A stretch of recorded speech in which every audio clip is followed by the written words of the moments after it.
Bom dia, irmãos, graça e paz, amém? Nós estamos estudando desde o ano passado o livro de Atos dos Apóstolos e nós estamos nesta manhã no capítulo 15. Nós vamos ler este capítulo e vamos meditar no seguinte tema, queridos irmãos: harmonia na diversidade. Um dos grandes problemas da nossa vivência humana é justamente quando divergimos. As divergências ocorrem dentro das famílias. Como que você lida com as divergências dentro do lar? As divergências ocorrem no ambiente de grupo, como igreja, no ambiente de trabalho. Como que se resolvem as divergências? Então nós vemos no capítulo 15 uma demanda que se levantou no meio da igreja, e nós podemos tirar lições dessa demanda e desse episódio para que possamos viver e aprender a viver sobre o momento das diversidades, das adversidades, das demandas de quando temos pensamentos diferentes um do outro. Então vamos ler a palavra e tirar essas lições dessa manhã. Atos 15. Alguns homens desceram da Judéia para Antioquia e passaram a ensinar os irmãos: se vocês não forem circuncidados conforme o costume ensinado por Moisés, não poderão ser salvos. Isso levou Paulo e Barnabé a uma grande contenda e discussão com eles. Assim, Paulo e Barnabé foram designados junto com outros para irem a Jerusalém tratar dessa questão com os apóstolos e com os presbíteros. A igreja os enviou e, ao passarem pela Fenícia e por Samaria, contaram como os gentios tinham se convertido. Essas notícias alegravam muito a todos os irmãos. Chegando em Jerusalém, foram bem recebidos pela igreja, pelos apóstolos e pelos presbíteros, a quem relataram tudo o que tinha feito por meio deles. Então se levantaram alguns do partido religioso dos fariseus que haviam crido e disseram: é necessário circuncidá-los e exigir deles que obedeçam à lei de Moisés. Os apóstolos e os presbíteros se reuniram para considerar essa questão. Depois de muita discussão, Pedro levantou-se e dirigiu-se a eles: irmãos, vocês sabem que há muito tempo Deus me escolheu dentre vocês para que os gentios ouvissem de meus lábios a mensagem do Evangelho e crescem. Deus, que conhece os corações, demonstrou que os aceitou, dando-lhes o Espírito Santo, como antes nos tinha concedido. Ele não fez distinção alguma entre nós e eles, visto que purificou os seus corações pela fé.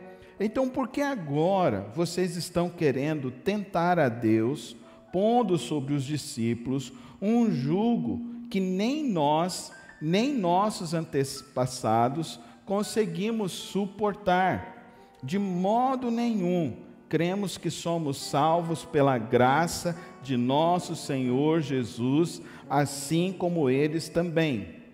Toda a assembleia ficou em silêncio, enquanto ouvia Barnabé e Paulo falando de todos os sinais e maravilhas que por meio deles Deus fizera aos gentios.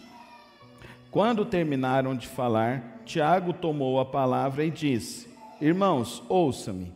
Simão nos expôs como Deus, no princípio, voltou-se para os gentios, a fim de reunir dentre as nações um povo para o seu nome.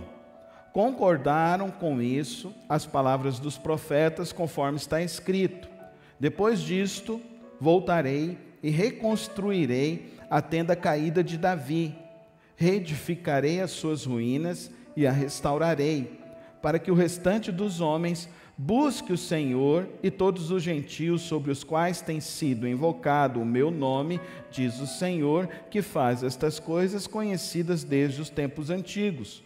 Portanto, julgo que não devemos pôr dificuldades aos gentios que estão se convertendo a Deus. Ao contrário, devemos escrever a eles, dizendo-lhes que se abstenham da comida contaminada pelos ídolos, da imoralidade sexual, da carne de animais estrangulados e do sangue.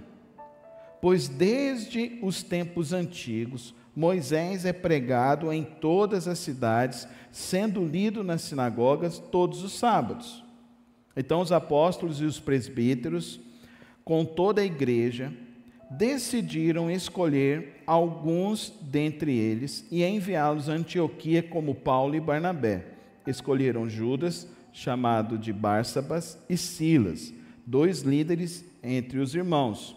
Com eles enviaram a seguinte carta: os irmãos apóstolos e presbíteros, aos cristãos gentios que estão em Antioquia, na Síria e na Cilícia, saudações.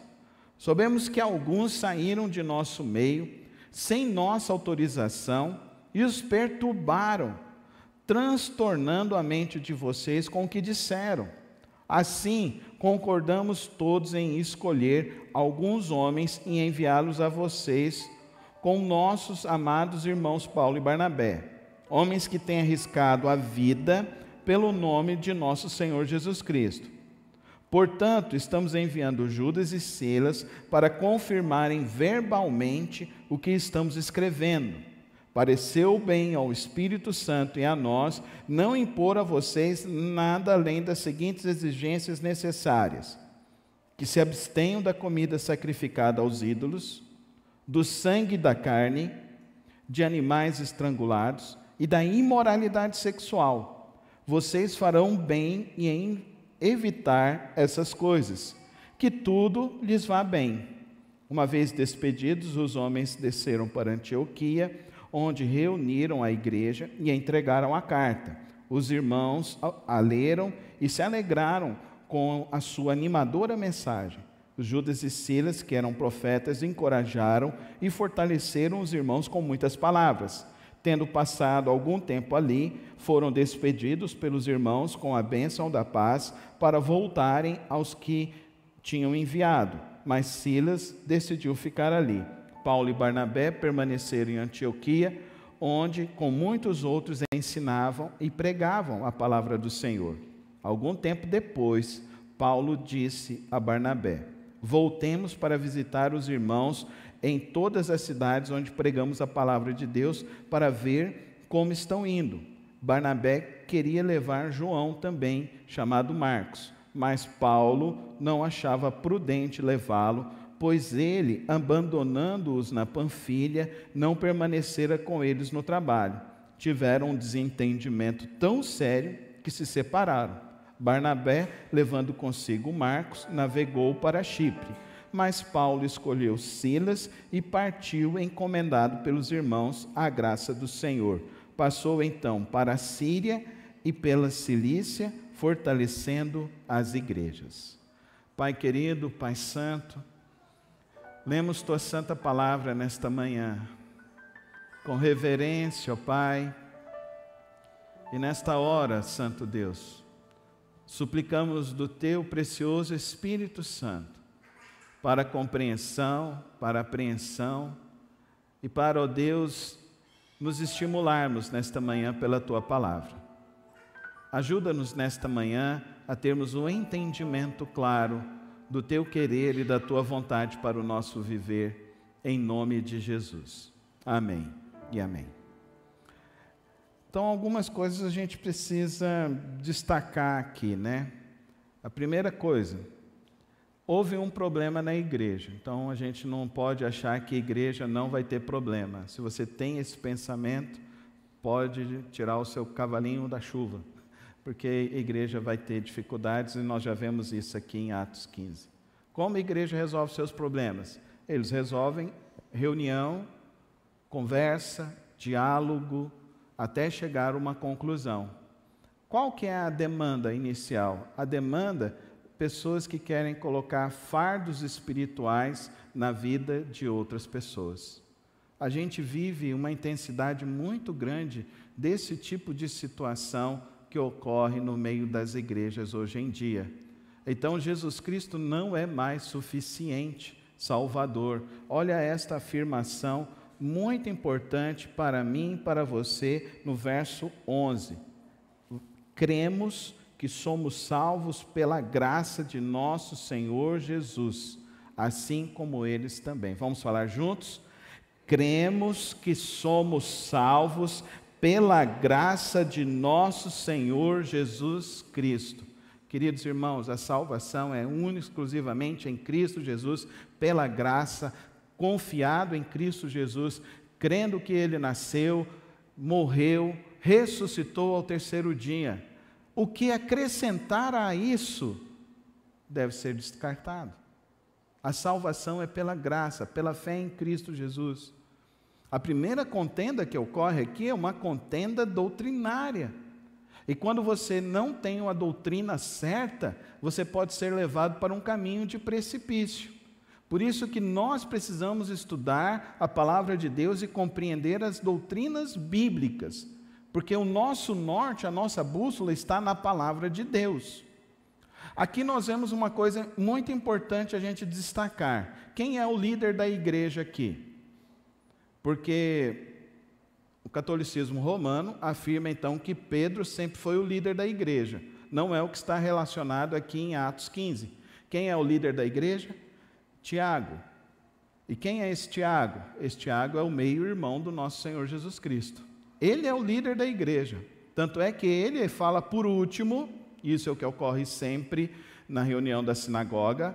Na reunião da sinagoga é sempre aquele que é o líder da sinagoga que vai falar por último, ele deixa todos falarem e aí ele vai fazer a síntese. Quais foram as outras pessoas que falaram? Pedro dá relatório, Paulo e Barnabé também dão relatório. Mas quem faz a síntese de toda contenda, de toda situação, é Tiago. Então, queridos irmãos, aqui nós temos uma questão doutrinária também, que para nós, queridos irmãos, a fé é pela graça em Cristo Jesus e nós seguimos a Cristo Jesus. Você não pode seguir igreja, não pode seguir homens, nós seguimos a Cristo Jesus. Porque homens podem falhar e homens falham. E ao longo de toda a história da humanidade, o que nós vemos são homens que falham. O único que não falhou foi Jesus Cristo. Amém, irmãos? Por isso que a centralidade do Evangelho é Cristo Jesus e nada além. Nada além. A graça é suficiente para perdão dos pecados e principalmente para o registro dos nossos nomes no livro da vida, que será lido no último espetáculo de toda a humanidade, quando Cristo Jesus lerá, e aqueles que estiverem com seus nomes escritos no livro da vida, reinarão com Ele por toda a eternidade. Só se escreve o nome no livro da vida aquele que confessa que Jesus Cristo é o seu único e suficiente Salvador. Amém, irmãos? Isso é uma questão doutrinária séria. Então, o que nós podemos aprender aqui principalmente é, queridos irmãos, que existem situações em que, se não é divergir do essencial, a gente mantém a comunhão. Mas se for para divergir do essencial, não há como manter. Aquilo que não é essencial, a gente pode ter comunhão. Mas naquilo que é essencial, queridos irmãos, a sua fé é única, exclusivamente em Cristo Jesus. Você tem essa confiança? É essa a sua verdade? É esse o seu parâmetro de vida, de caminhada com Cristo? Você reconhece isso? Você vive nesta verdade? Eles não negociaram isso. E Pedro faz essa afirmação, que é única, exclusivamente em Cristo Jesus. A segunda questão que a gente precisa aprender nesse texto aqui, queridos irmãos, Veja o verso 19. Portanto, julgo que não devemos pôr dificuldades aos gentios que estão se convertendo a Deus. Ah, queridos irmãos, aqui nós temos uma lição de empatia, nós temos uma lição de compreensão, nós temos uma lição de entender. Os irmãos ficaram confusos porque alguém chegou lá e falou para eles que eles tinham que se circuncidar. Tem crentes hoje que fica confuso e fala assim para mim: pastor, a gente tem que guardar o sábado ou o domingo. E eu falo para você: quem é o teu sábado? É um dia ou é Jesus Cristo? Dá para você entender o que eu estou dizendo? Quantos estão entendendo? Nós guardamos Cristo Jesus, nós não guardamos dias, porque para nós Jesus é o nosso dia todos os dias, Ele é a nossa estrela da manhã, Ele é o nosso dia todos os dias. Se nós existimos é para Ele, para a honra e para a glória dEle. E tem gente colocando o jugo aí na mente de muitas pessoas, falando então que tem que guardar dia, falando para outras pessoas: não, você não pode comer tal determinada coisa. Você come o que você quiser, você entendeu? E você não come o que você quiser também, mas não impõe jugo na vida de ninguém, não. Amém? E tem gente que tem dificuldade disso dentro do casamento. Irmão, dentro do casamento, tem certas regras que precisam ser vividas para a harmonia do casamento. Jesus é o centro do teu casamento? Sim ou não? Se Ele é o centro do teu casamento, então tudo que você tem que resolver, você resolve aonde? De joelhinho no chão, diante de Cristo Jesus. Amém, irmãos? Amém? Porque não adianta, não vai ser psicólogo, não vai ser psiquiatra, não vai ser advogado, nem juiz que vai resolver qualquer problema conjugal. O único que tem poder para resolver alguma coisa na sua vida é Jesus Cristo. Amém, irmãos? Não tem outro caminho. Então, se você colocou a sua vida em Cristo Jesus, nós vamos resolver as coisas com Cristo Jesus. Então, está aqui, queridos irmãos, eles estão dizendo, eles entregou a vida para quem? Para Jesus ou para alguma religião? Não, entregou a vida para Jesus, então está suficiente, está tudo resolvido. Amém? É assim. E dentro de casa, como que é? Você entregou a vida para Jesus, está tendo problema, está tendo dificuldade, como é que você vai resolver? Eu não consigo ouvir ele, eu não consigo ouvir ela, eu não consigo ouvir meus filhos, como é que você faz? Então, meu filho, você tem que procurar aquele que você tem que ouvir, que se você não ouvir, lascou de vez. Então você vai se ajoelhar na sua cama, vai orar e só vai se levantar quando Cristo Jesus falar com você. E Ele fala rapidinho, irmãos, amém? Ele fala rapidinho. Fala rapidinho. Primeira coisa que Ele vai falar: arrependa-te, mais de mim no teu coração e menos de você. Não foi o que a gente cantou hoje? Mais de mim, menos de você, arrepende. Aí depois que Jesus fala essas duas coisas, depois Ele vai falar para você, geralmente Ele vai falar assim: vai lá e pede perdão. Lá na minha casa é assim. E ó, que a gente tem 20 anos de casado. E já teve muitos dias que eu e a Soraya, não fica pensando que é junto não, viu? Às vezes é um no lado, outro do outro, e nem se olha, que se olha só sai a faísca, entendeu? Mas um lá de joelho diante de Cristo, o outro lá de joelho diante de Cristo. Aí ao se levantarem, não se levantam mais um homem caído e uma mulher caída, mas se levanta um homem cheio do Espírito e uma mulher cheia do Espírito Santo de Deus. E isso gera harmonia familiar, amém, irmãos? É isso que esses irmãos estão fazendo. Eles vão buscar recurso aonde? Com quem eles vão querer resolver? Eles vão querer resolver com pessoas mais experientes, amém? Então não fica levando os seus problemas para quem não tem experiência e não tem preparo. Olha que lição maravilhosa nesse texto. Surge o problema lá na igreja, nós vamos resolver isso onde? Tem que resolver isso lá em Jerusalém. Por quê? Porque lá estão os apóstolos, lá está Tiago, lá estão os homens cheios de Deus, cheios do Espírito Santo de Deus. Por que existe a igreja, irmãos? A igreja existe para isso. A igreja existe para resolver problemas, você sabia? É a igreja que resolve problema. Porque você pode procurar no mundo afora, a igreja sempre vai estar de portas abertas, amém?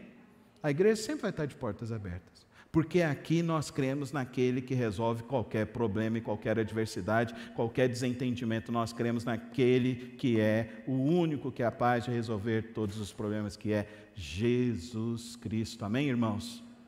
Então confia nele. Isso é princípio que você não pode negociar. Esse é princípio que você tem que viver na sua vida.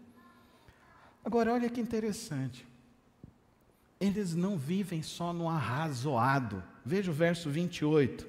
Só na razão, na lógica deles. Veja o verso 28. Pareceu bem ao Espírito Santo e a nós não impor a vocês nada além das exigências necessárias. Gente, isso aqui está escrito. Eles estão dizendo que eles entenderam a direção do Espírito Santo de Deus. Sabe, você está entendendo isso aqui? Você busca a direção do Espírito Santo de Deus para a sua vida? Para a sua família? Olha aqui, pareceu bem não lhes impor a vocês nada além das seguintes exigências. O Espírito Santo fala, amém? O Espírito Santo fala, o Espírito Santo direciona, mas como que ele vai falar se você não lê a Bíblia, se você não ora, se você não jejua, se você só vem na igreja de vez em quando, e quando você vem, você chega depois que começa e só sai antes que termina, aí você não vai ouvir não, querido, vai não. Tem problema que vai perdurando em casa, em lar, em família, anos e anos e anos e anos e anos, porque falta direção do Espírito Santo de Deus. O que é melhor para mim e para você é andarmos segundo o Espírito Santo de Deus. Amém, irmãos? Quantos aqui querem isso? Coloca a mão no seu peito e fala assim: eu quero andar na direção do Espírito Santo de Deus. Que essa seja a sua verdade, irmão. Você andar na direção do Espírito Santo de Deus. Mas leia a Bíblia, ore, jejue. Jejue. Eu vou falar mais sobre o jejum esse ano, queridos irmãos. Estou preparando uma série de pregações só sobre o jejum, porque é a disciplina que tem faltado a muitas igrejas e muitas famílias, e muitos crentes, porque nós precisamos ter sensibilidade espiritual, e a sensibilidade espiritual vem através do jejum. Você está entendendo o que eu estou querendo te dizer, querido irmão? A sua família precisa. Para a gente educar os nossos filhos, nós precisamos seguir essa orientação do Espírito, essa direção do Espírito. E é só o Espírito Santo que pode fazer isso, em mim, em você, em nossos lares, nessa igreja. Só o Espírito Santo de Deus. Mas olha, nem tudo é flores. Acho bonito esse texto. Eu gosto desse Atos 15. Acho que eu tenho umas 6 pregações nesse Atos 15. Porque está tudo bonitinho, está tudo indo, eles estão guiados pelo Espírito, estão caminhando no Espírito, mas termina como? 2 bicudos se bicando. Paulo e Barnabé terminam se desentendendo. Eu queria tirar algumas lições disso aqui para mim e para você. Porque você pode ouvir Cristo, você pode tomar a decisão de seguir a Cristo, você pode querer ser sensível à direção do Espírito Santo, mas às vezes você não deixa a obra acontecer no seu coração. E eu vou falar para os irmãos, o errado aqui na situação é Paulo. Porque Paulo, parece que depois dessa viagem de Jerusalém, e quero que você resgate comigo, que ele começou a pregar em Jerusalém e os irmãos expulsaram ele de lá. Porque falaram, não, ele é o perseguidor, ele é que matou, ele que mandava matar, então a gente não quer ele aqui no nosso meio. Ele vai voltar para o ministério dele aonde? Começar o ministério dele aonde? Novamente, lá em Antioquia. Eles estão aqui em Antioquia, da onde ele saiu para a primeira viagem missionária que nós vimos. E agora ele quer fazer a segunda viagem missionária, ele quer que Barnabé vá com ele, e Barnabé fala, não, vamos levar João Marcos. Aí Paulo fala, não vou levar, porque esse menino aí desistiu, ficou com saudade da avó, quis voltar, não. Mas quando Paulo vai escrever lá a Timóteo, ele fala para Timóteo, traz o João Marcos. Então aprenda uma lição espiritual muito grande para mim e para você nessa manhã. Existem realidades espirituais que nós só vamos conhecer no processo do amadurecimento da vida e da experiência que nós vamos ter com Deus.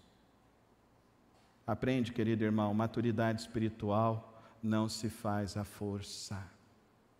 Maturidade espiritual não é um estalar de dedos. Maturidade espiritual requer tempo com Deus, tempo de caminhada, tempo de não desistir, tempo de perseverança, tempo de oração, de jejum, de caminhar na palavra, de não desistir do outro. Fala assim com você agora, não precisa sair palavra nenhuma, mas fala assim agora: eu não vou desistir da minha caminhada com Cristo Jesus. Não desiste. Mesmo que você venha a errar, não desista da sua caminhada com Cristo Jesus, porque é Ele que tem o caminho, a verdade e a vida, é Ele que tem a solução para você hoje e para todo sempre. É com Ele. Agora, o que a igreja decidiu que esses irmãos tinham que manter na vida deles? 3 coisas. E 3 coisas que nós precisamos avaliar neste momento. Que se abstenham de comida sacrificada dos ídolos, do sangue de animais estrangulados e da imoralidade sexual. Você já foi em açougue não muito higiênico? Já foi em açougue não muito higiênico? Já foi? Meu pai gostava muito de sarapatel. Uma vez, meu pai morava em Jaciara. Ele pegou eu e meu irmão e levou a gente para comer num restaurante. Tinha tanta mosca para comer sarapatel. Quem aqui já comeu sarapatel? Tem uns aqui que nem sabem o que é, né? Chegou lá, eu e meu irmão falou: não, nós não vamos comer isso não, pai. Tinha tanta mosca, a gente só comeu o arroz, o feijão e um milho que tinha cozido lá. Observe que esses irmãos, e observe a realidade da igreja. Existe um cuidado sanitário. Não é só um cuidado espiritual, existe um cuidado sanitário aqui. Você acha que os açougues de hoje são melhores, não são? Mas tem uns em determinados lugares que não são tão bons, não é verdade? E você acha que nessa época era como esses açougues? Que tipo de carne era servida? Que tipo de carne era oferecida? Não se esqueçam que eles estão debaixo do Império Romano, e debaixo do Império Romano era Deus para tudo quanto é tipo de coisa, então não era tudo sacrificado. Só que esse sacrifício, entenda como que era o sacrifício. Você já viu o sacrifício de galinha nas encruzilhadas aí? Se você não viu ainda, faça uma visita no cemitério parque na sexta-feira. Aí você vai ver algumas galinhas lá sacrificadas. Essas carnes sacrificadas depois eram vendidas nos açougues. Dá para você entender? Era comida que ia fazer mal, ia matar, ia destruir as pessoas. Então é uma preocupação sanitária. Tudo aquilo que pode te fazer mal é a igreja, sendo uma compreensão que a gente não cuida só do espírito, a gente cuida do corpo também, amém, irmãos? Por isso que a igreja tem que ter essa preocupação também, de cuidar uns dos outros e cuidar do corpo também. A gente cuida do corpo. Por isso que as carnes que não eram sacrificadas, estranguladas, eles deveriam se abster, e da imoralidade sexual. Você sabia que todos os deuses, se você já leu a Ilíada de Homero, então você sabe que todos os deuses do mundo grego eram promíscuos. Todos os templos, aonde existia algum templo de adoração no Império Romano, havia prostituição, sacerdotisas que eram prostitutas dentro dos templos. Então, queridos irmãos, eles estão falando: abstenha-se da imoralidade sexual. E quando vierem com essa conversinha de que a igreja é patriarcal, entenda desse cuidado que a igreja tem com as mulheres, com as meninas. Porque não era para você oferecer as suas filhas para prostituição. Era para você guardar as suas filhas da imoralidade sexual. Era para você guardar a sua família da imoralidade sexual. Por isso que nós, cristãos, devemos tomar muito cuidado com o que a gente assiste, com o que a gente ouve. Principalmente nessa cultura diabólica que a gente vive hoje em dia. Nessa cultura diabólica que quer fazer das nossas filhas prostitutas e dos nossos filhos homossexuais. Nós não podemos permitir isso. Nós ensinamos a palavra de Deus para preservar a vida, preservar as nossas meninas, preservar os nossos meninos, para que possam se casar, se tornar uma família, gerar filhos, e vir netos, e vir bisnetos, como nós acabamos de preservar e ver isso aqui hoje. O quanto que a palavra de Deus é maravilhosa, o quanto que o ensino da palavra de Deus nos revela isso. Nos traz a pureza, nos mostra o cuidado do sexo dentro do casamento, do cuidado do sexo dentro da família, aonde isso deve ser preservado, para que haja então um aspecto não só apenas de prazer e multiplicação, mas também de preservação. Saiu um dado essa semana que eu fiquei estarrecido. Tem alguns países da Europa que não terá força militar, porque o grande número de homossexualidade. Dá para você entender? Quando se destrói a personalidade do homem, porque o homem é aquele que guarda, é aquele que preserva, é aquele que vai à luta, é aquele que está adiante. Então, quando eles estão dizendo aqui, se afastem da imoralidade sexual, isso é para preservar o casamento. A senhora é enfermeira, e ela estava contando que atendeu um rapaz essa semana, há algum tempo atrás, ela está de férias agora, e o rapaz chegou lá mostrando a condição dele, ela percebendo, pediu os exames, e falou que provavelmente ele deveria estar, era soro positivo. Aí ele falou, o meu companheiro é soro positivo. Aí a minha esposa, como no trabalho dela, tem que fazer essa investigação, e perguntou, vocês fazem sexo com camisinha? Ele virou e falou assim, não, a gente faz sem camisinha, sem autopreservação. E a Soraya disse para ele, você corre um sério risco, você está correndo um sério risco, vamos pedir os seus exames, mas provavelmente você já deve ser também soro positivo. O quanto que o ensino da palavra de Deus, o cuidado da palavra de Deus, que isso deve começar dentro da igreja, se estender em nossas famílias e nos levar à compreensão de que o casamento é um lugar, a família é um lugar para se ensinar, para não se destruir, para se preservar e para perseverar todos os dias em nossas vidas, em nossa caminhada. Então não desiste do teu casamento, amém, irmão? Não desiste do teu casamento, porque não tem um caminho melhor do que você lutar pelo seu casamento. Cuidar do seu casamento. Olha o cuidado que essa igreja tem de não impor jugo espiritual acima de ninguém. Olha o pensamento que esses irmãos estão tendo.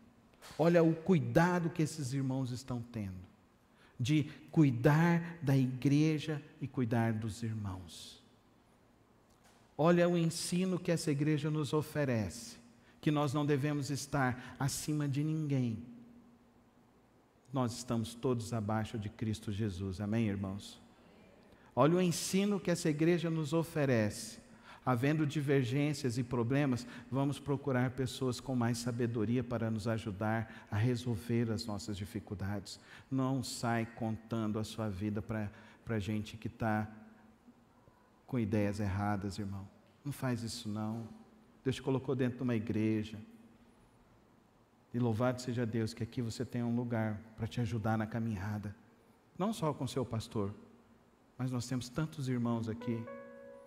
Por isso que eu gosto de fazer nesse momento dos aniversariantes e falar das bodas de casamento. Aí você vai vendo famílias que têm 30, 20. Esses irmãos podem te ajudar muito na sua caminhada espiritual. Talvez eles não vão te dizer nada, mas só o fato deles orar junto com você vai representar muito para a sua caminhada com Cristo Jesus. E aprenda, queridos irmãos.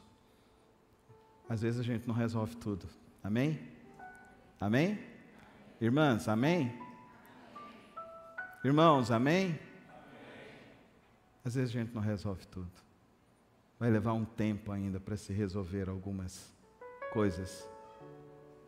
Então, a gente, na caminhada da fé, não é uma corrida de 100 metros rasos. É uma maratona de 21 quilômetros. Na corrida de 100 metros, eles fazem abaixo de 15, é baixo, muito rápido. Mas na maratona, os primeiros 100 metros, vai mais devagar. Geralmente eles vão guardando a energia para o sprint final.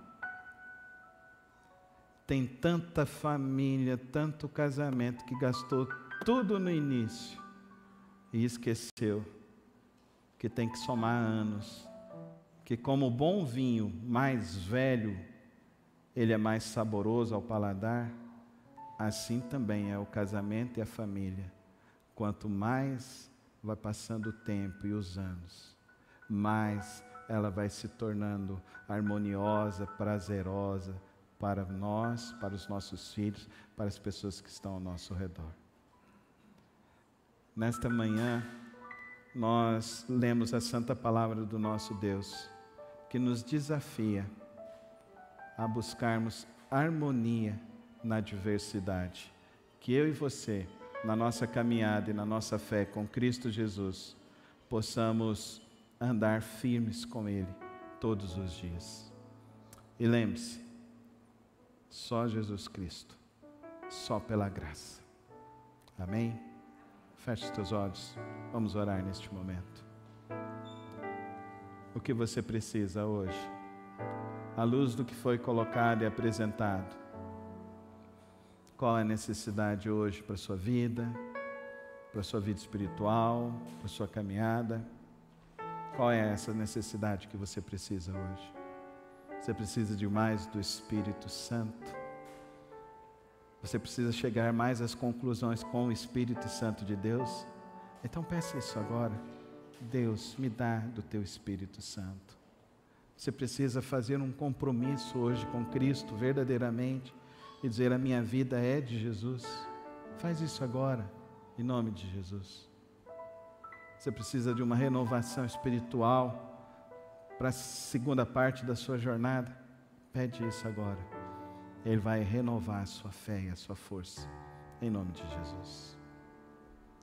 Pai, nesta hora, ó Deus, que lemos as tuas santas palavras, e ó Deus, tantas lições, ó Pai, nesse texto tão maravilhoso, eu venho rogar, ó Deus, por aqueles que hoje, ó Deus, estão tomando essa decisão, ó Deus, de entregar a sua vida ao Senhor. Que, ó Deus, essa entrega seja verdadeira e genuína. E que, ó Deus, essa entrega venha iniciar um processo cada vez mais profundo contigo. Aqueles, ó Deus, que entraram hoje, ó Deus, precisando mais do teu Espírito Santo para ter mais entendimento, derrama o teu Santo Espírito, ó Deus. Transforma os corações. Renova, traz força, traz uma porção dobrada de fé, traz, ó Deus, uma esperança maior, traz, ó Deus, uma confiança maior em Ti. Aqueles que hoje, ó Deus, estão entendendo, ó Deus, que a caminhada é mais longa e precisa ser melhor, que o Senhor derrame a sabedoria do Teu Espírito em cada vida, em cada lar.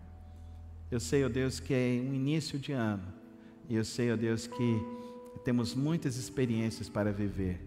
Por isso eu rogo que o Senhor nos abençoe, que o Senhor nos guarde, que o Senhor nos livre de todo o mal. E que o amor de Deus Pai, a graça do nosso Senhor Jesus Cristo e as consolações do Santo Espírito de Deus esteja contigo hoje e para sempre. Amém. Amém.